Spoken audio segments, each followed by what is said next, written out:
Missouri voters will decide in November whether to ban ranked choice voting. Ranked choice voting is currently only used in the St. Louis area, but this constitutional amendment would prevent it from being used anywhere else in Missouri. Our Missouri Capitol reporter, Hannah Falcon, looked into what voters will see on the ballot. Ranked choice voting is a process where candidates are ranked by preference. Then the candidates with the most favorable ranking move on to the next round.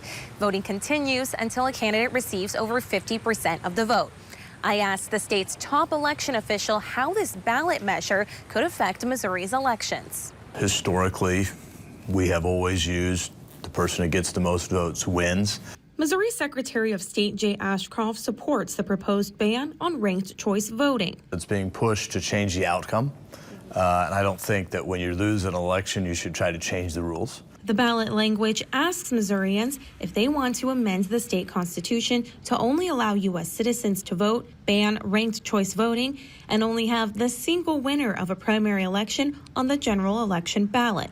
But this may not be the final language. There is a lawsuit currently awaiting judgment in the Cole County Court that alleges the question is unfair and inaccurate because it is already illegal for non-U.S. citizens to vote.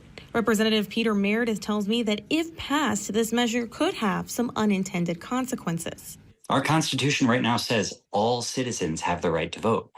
Changing that word all to only actually opens the door for them to go back to some of the restrictions they used to have. This ballot language does not affect local elections in St. Louis, which started using ranked choice voting in 2020. Reporting in Jefferson City, I'm Hannah Falcon, KY3 News.